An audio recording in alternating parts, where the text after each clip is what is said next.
Assalamualaikum warahmatullahi wabarakatuh.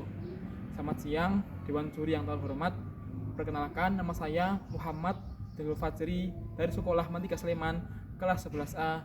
Izin mempresentasikan dan menjelaskan karya esai saya yang berjudul Jembatan Empati, Membangun Generasi Emas dengan Pembelajaran Berbasis Permainan yang Berempati.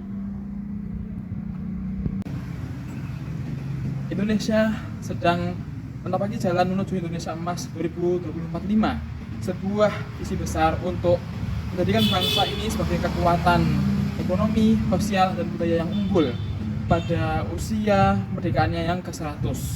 Tentu hal ini melibatkan peran generasi muda yang menjadi faktor penentu keberhasilan.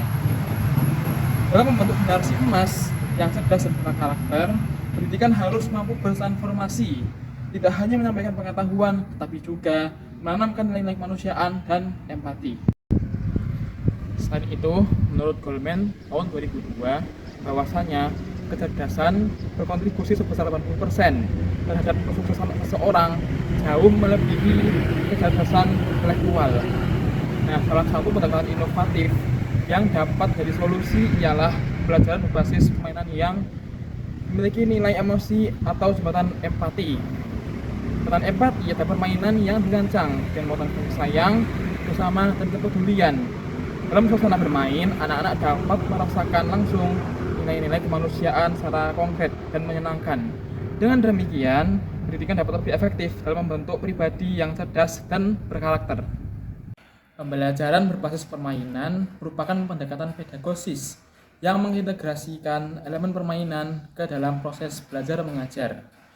Pendekatan ini tidak hanya bertujuan untuk menciptakan suasana belajar yang menyenangkan, tetapi juga untuk menanamkan nilai-nilai kehidupan, termasuk empati, cinta kasih, kerjasama, dan toleransi. Salah satu bentuk permainan edukatif yang efektif dalam menumbuhkan nilai cinta kasih adalah permainan jembatan empati. Permainan ini dirancang untuk anak usia sekolah dasar hingga menengah dan bertujuan untuk menumbuhkan rasa peduli, empati, dan kasih sayang antara peserta didik. Permainan ini juga melatih kemampuan komunikasi, kerjasama, dan pemecahan masalah secara kolektif. Jadi ini adalah permainan jembatan empati. Permainan ini bertujuan untuk meningkatkan kepedulian dan empati peserta didik. Selain itu, permainan ini gampang sekali untuk dibuat, bahkan oleh siswa maupun guru. Dan cara memainkannya dengan cara pertama, guru akan membuat sebuah skenario, misalnya seperti seseorang yang kehilangan sepatu dan seseorang yang memiliki sepatu baru. Nah, nanti setiap siswa akan dibagi menjadi beberapa kelompok yang berisi 4 orang dan bagi lagi menjadi 2 pasangan yang berisi 2 orang. Kemudian akan dibagi sebuah figur yang akan menggerakkan jembatan ini. Kemudian para siswa akan melangkahkan figur-figur ini ke jembatan sampai selesai, dan setiap langkah jembatan akan ada pertanyaan dan perintah. Nah, ketika siswa berjalan akan dapat pertanyaan, misalnya apa yang kamu rasakan ketika punya sepatu baru atau kehilangan sepatu, maka dia akan menjawabnya dan menceritakannya kepada anggota kelompoknya. Dan kemudian bila mana dia sampai di tengah, maka dia akan menceritakan satu pengalaman hidupnya ke semua anggota kelompoknya, baik yang senang ataupun yang sedih. Kemudian lanjutkanlah sampai akhir. Nah, ketika sudah selesai dan sampai akhir, maka dia akan berganti peran. Nah, misalkan yang si A ini dapatkan peran kehilangan sepatu, yang si B dapatkan sepatu baru, maka akan diganti ketika sudah sampai finish atau selesai gitu. Dan bila mana permainan sudah selesai, maka guru akan membuka forum diskusi, yang dimana diskusinya itu nanti akan ditunjuk oleh gurunya. Setelah itu, peserta didik akan menjelaskan apa yang ia rasakan dan apa saja nilai-nilai yang ia dapat dari permainan yang dimainkan tadi.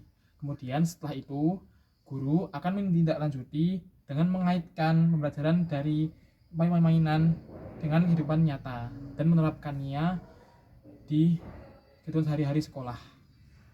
Jadi, melalui permainan seperti jembatan empati, peserta didik tidak hanya mampu mengenali dan mengelola emosi mereka, tapi mereka juga berlatih untuk memahami perasaan orang lain, membangun hubungan sosial yang sehat, dan menumbuhkan sikap terbuka terhadap sesama.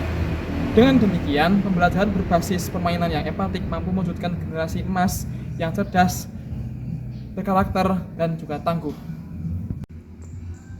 Demikian penjelasan dan presentasi yang saya paparkan tadi. Bila mana saya ada salah kata dan tutur kata yang tidak baik, saya mohon maaf. Dan terima kasih. Wassalamualaikum warahmatullahi wabarakatuh.